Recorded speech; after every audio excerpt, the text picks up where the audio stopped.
জয়গুরু সকলকে রানন্দিত জয়গুরু। পরম দয়াল শ্রী শ্রী ঠাকুরের রাতুল চরণে প্রত্যেকের মঙ্গল কামনা করে আজকের আলোচনা শুরু করছি। আজকের আলোচনার মধ্যে আপনারা এক মনোগ্রাহী বিষয় খুঁজে পাবেন, যেটা আমাদের প্রত্যেকের অবশ্যই জেনে রাখা দরকার। আলোচনার বিষয়, ইষ্টের পরিপূরণে আমাদের স্বার্থ কী। তা চলুন, আপনাদের আর কৌতূহল না বাড়িয়ে একদম আলোচনার মূল কেন্দ্রে যাওয়া যাক। কাশিদা নামক একজন পরমদয়ালকে প্রশ্ন রেখেছিলেন, ইষ্টকে পরিপূরণ করাই আমার স্বার্থ কী। পরমদয়াল শ্রী শ্রী ঠাকুর কি বলেছিলেন সেটা তো অবশ্যই আপনাদের এখন বলবো, কিন্তু একটু ধৈর্য সহকারে ভিডিওটি শেষ অবধি দেখবেন। সামান্য হলেও একটু দীর্ঘায়িত হতে চলেছে।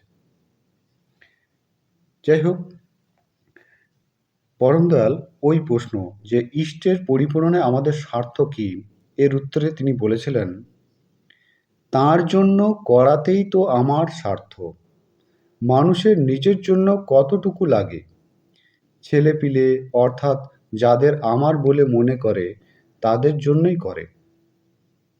সেটাও প্রকারান্তরে এক রকমের অনাসক্ত হয়ে করা। তাদের সুখেই আমার সুখ, এমনতর ভাবাটা বদ্ধমূল হয়ে যায়। সেটা উল্টে নিয়ে সব কিছু ভগবানের জন্য হলে তাঁকে আপন মনে করলে সেই অনাসক্ত হয়ে করাটাই এসব দিক দিয়ে সার্থক হয়ে ওঠে। তাতে আসক্ত হয়ে তৎপ্রীত্যর্থে অনাসক্তভাবে সংসারের সব কর্তব্য ও তাঁর যাবতীয় স্বার্থত ইচ্ছা পূরণের জন্য যা যা করণীয় তা করতে থাকলে আমাদের অন্তর্নিহিত শক্তি, যোগ্যতা ও দেবোপম চরিত্র ও গুণাবলী আরও বিকশিত হয়ে ওঠে। ইষ্টার্থী চলনে আমাদের জীবন বৃহত্তর সমাজের সেবায় আরও সার্থক হয়ে ওঠে।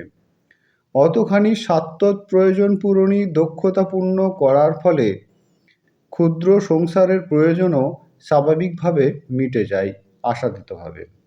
আমি তো পরম পিতার খুশির জন্য কত জনের কত ব্যাপার নিয়ে হরদম ব্যস্ত থাকি। নিজের সংসারের কথা ভাবার ফুরসতই আমার কম।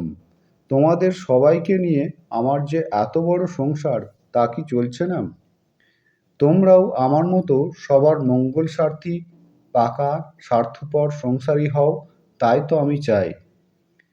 সংসারে যদি আসক্ত থাকি, সেই আসক্তির দরুন জমি জমা, মামলা মোকদ্দমা, অফিস কাছারি, অর্থ, মান, প্রতিপত্তি, লোভ, ক্রোধ, হিংসা, পরশ্রী কাতরতা, ন্যায় অন্যায়, পাপ পুণ্য, উদ্বেগ, দুশ্চিন্তা, কত কিছুর শিকার হয়ে পড়ি, তার কি লেখাজোখা আছে?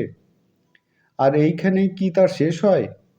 নিজের ধান্দায় ঘুরি বলে জন্ম জন্ম ধরে কত কর্মফলের বোঝা বাড়িয়ে চলি, আর তজ্জনিত দুর্ভোগ ভুগে ভুগে মরি।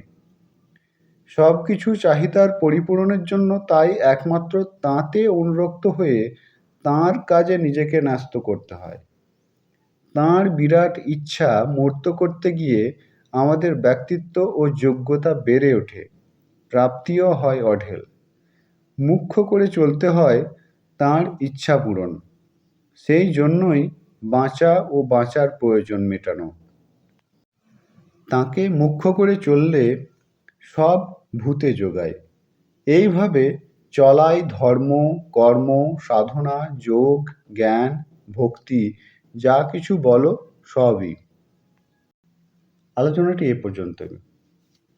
আলোচনা প্রসঙ্গে পঞ্চদশ খণ্ড, পৃষ্ঠা 93 ও 94।